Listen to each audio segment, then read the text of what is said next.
Good morning. We are here today again for part two with Steven Brack, and today is February the 23rd of 2023, and we're really lucky to get to talk with Steven because he has a vast knowledge of plants from really all around the world and Africa and kind of all over the place, and a lot more knowledge than the average person does. So I'm going to do a little interview today, pick your brain a little bit, and anything you'd like to tell us about these plants, please do. And thank you very much. Okay. Go ahead. Well, I did. My wife let me build this little greenhouse, and she did help me build it a lot. And we have this little greenhouse on the side of the house. So I start the seeds in the house, and then when they're a few months old, then they come out here, and I can grow them on until they're big enough to do other things with them. But I'm starting a lot of hardy mesembs from seed because the amount of material to test is way more than an old man can do. Yeah. There's so much work to be done here testing so many mesembs for their suitability to be a outdoor garden plant. But I'm starting a lot of them in here. And here's the second generation of Lithops hooker eye. And it was some of these that I planted outside. And these are the backup. Here's Lithops Leslie eye. Eric, you gave me those seedlings several years ago for babysitting when you went away one time. I remember, and yours look a lot better than mine. Well, they're outside most of the time. I still haven't transplanted mine, so. And you have a lot more knowledge, but they look absolutely fabulous. I actually wouldn't even imagine they could get that big, so they are monstrous. Yeah, they are monsters. And, well, I like to fatten them up in the fall when they flower, so they make a big fruit with a lot of good seeds, with a lot of storage tissue, so the seedlings will be really strong when they start life. yeah, they are massive. That's my finger, so they're really big plants. Some of the biggest ones I've seen. Yeah. And the seed pod is huge. Well, in nature they get that size. I've seen lots of Leslie eye in the wild, and they can get pretty chunky. Yeah. Where Leslie eye grows, people be kind of shocked to hear, but the rainfall where they grow it's often between 30 and 40 inches. Wow. So you're talking close to 1 meter of rain per year. And what's the soil like in nature? Oh, it's often like a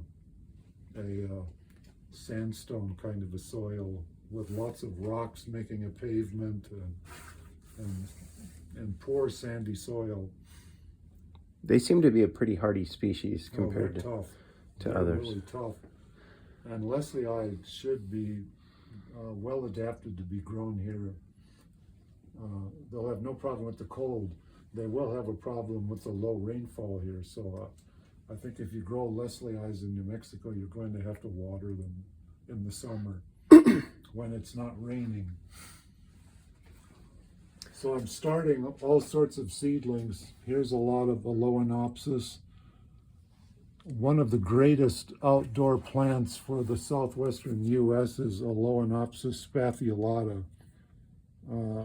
It's an easy to grow plant from seed, and fortunately there's seed available most of the time. I assume that Mesa Garden would offer it just about all the time, but I have these seedlings are just a few months old. There's some stomatiums, some lithops. There's Lithops alcampiae. And so far, alcampiae has been very successful for me to grow it outside. There's some stomatiums, Here's some Burgeranthus. It's one of the easiest of all mesembs to grow. That's why they're not very popular. Nobody grows it. But here's a whole bunch of Lithops alcampiae. I'll be putting these out soon. We'll see how they do. Looking good. Yeah. They're going to go right outside. Yeah, I'll plant some in the ground. And So one of the things you taught me with lithops is just a splash of water. So what recommendation do you have for people on watering? well, lithops grow over a huge area. Yes. There's lots of lithops that grow over near Johannesburg where it's summer rainfall and it rains a lot.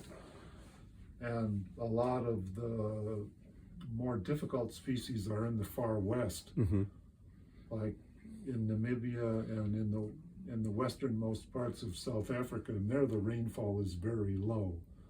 You're in some of the areas you're talking not much more than a ½ inch of rain per year. Wow. So you can't treat them all the same. No, you can't. And the western species, they live primarily on dew. So It is individualized then. it is individualized, and it's not a good idea to make a dish garden and put a whole bunch of lithops all together of all different kinds. Yeah, people do that a lot because they think it's cute. Yeah, it is cute and it'll work for a few months, but long term it's a disaster. It's just going to blow up eventually. It works really good for a novice to make a video talking like they're an expert on YouTube about it. So looking at some of these lithops now, and you can see they're starting to absorb the old leaves. How often are you watering these now? Well, I look at the pot before I water it.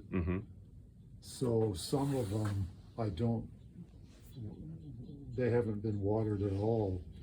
So I individually water the pots. Okay. And you have to look at it and see how plump it is. Like this Dinteranthus is very plump, so it's not going to need significant water for several months. Oh yeah, that's very turgid. It's loaded. Yeah, if you were to water that, then you're going to end up getting into problems. Yeah, it'll crack and then it can get an infection. Yeah. So here's a lot more hardy mesembs to plant out in the future. One of my favorite mesembs is Titanopsis hugo-schlechteri, and it comes from many different places. It grows in widely scattered colonies over a huge area. Several of the colonies, they're either in the Bushman land or they're in the Great Karoo, in areas that freeze. Here's another population of Titanopsis hugo-schlechteri. The colors are just so fantastic. They really are. And they are flowering now. I see those. One looks like it's opening. Every afternoon there's several flowers open. That's great. And these are red or yellow? They're kind of orange. With the flower? Oh, Yeah, nice. the flowers are kind of orange. So anyway, along here, I started not thinking too far long term. I started a bunch of mesembs that will likely not be cold hardy and would be impossible to grow them outside. And it's just because I like them. These are Conophytum Stephanii variety Helmuti. How old are these? They're reddish bodied with hairs. If you look closely, all the bodies have hairs, and these are 6 years old. Wow. They make quite a show. It's a lot of growth in 6 years, too. Yeah. So, and I grow a few Tylocodons that probably will not be cold hardy. This is Tylocodon paniculata. And how about this guy right here? Yeah, they're all, the seed Same, okay. is from the same plants. They're a fabulous looking Yeah. plant. How old are these about? These are 5 or 6 years old. You can see the caudex, but a really old plant, the caudex is the size of a portly man. Really? They can get 6 foot tall caudex, and Wow. as big around as a football player. That's impressive. So this I grow because I like the plant so much. It's Athona cacaulioides, and they grow on mountaintops where it's quite cold, not severely below freezing, but it's a very, make a caudex that gets, it looks just like a lumpy potato in age, so that might be why the person that described it was inspired to call it cacaulioides. Very nice. So just a few odds and ends. But So what are with these? various conos. Here's some Argyrodermas. I'm growing this because I think it's a new species, and I'm trying to get information about it Very nice. so it can be described. That's a fabulous clump of conos there. Yeah, this has the wrong name on the label. It's actually Cono novicium, Okay, so ignore the gratum. That was a mistake. we will. Yeah. And what are those So- conos in the back there? That's Wetsteinii. Here's Cono Helenae. There's multiple clones here, and they flower different colors. That's why I was interested to grow it. Nice plant. Do you have a favorite plant or two over the year? No, not really. You like them all. No, well, it depends on the time of year. Well, you had, when you owned Mesa Garden for about 41 years, you had quite a few different species. Yeah, it was. Do you know how many you had? Well, there were 14,000 different collections in the database. 14,000. And probably a few more that weren't in the database. Yeah. A few growing around the front yard. I And mean, this time of year, it's hard not to like turbinicarpus because they're such cute little plants. Fantastic little plants, interesting spines, beautiful flowers. They're very tough. and where are these native to? All turbinicarpus are from Mexico. They're beautiful. Yeah. And I guess you're making some seed now with Oh, that yeah. paintbrush. That's what I've done almost my whole life. I still make seeds. You've literally made millions of seeds. What's Probably billions. what's behind that? That's Aloenopsis spathulata. And will that open today? Oh yeah, they'll all open. Most Mesembs open, starting around 3 o'clock in the afternoon. I mean, they're open until dark. So you used to have quite a few lithops at Mesa Garden when you owned it, and we went in that greenhouse. You had at least, I went in one that was, how long was that greenhouse filled with lithops? 48 feet. 48 feet. Yeah, And 24 feet wide. that was fabulous. I do have a video of that, which I'll have to put up one day. It was quite impressive. Mm-hmm. And those lithops that were in that garden, how old were those? They were started, most of them were started in 76, 77, 78. So back in They were over 40 years old. So back in the 70s, how many people were interested in lithops and conos? All I knew was Hammer and me. Just you and you and about Stephen Hammer. And growing Mesembs for most of the time I owned Mesa Garden, it was just something I did for fun. Wow. Because horticulturally, there was very little interest in them. Yeah. And it was the cactus that supported the business. I think But in recent years, it's switched. I think Of you course, guys. Mesembs supported everything else. Wow, wow. Well, I think you guys had a big influence in the world picking up their interest in all sorts of different Oh succulents. yeah, Hammer with his books. Yeah, he has. How many books now? Like 4 or something? Yeah, 4 or 5. Yeah, he has a few books. He has a vast knowledge of plants, and I'm told he can find them in the wild without a GPS. He's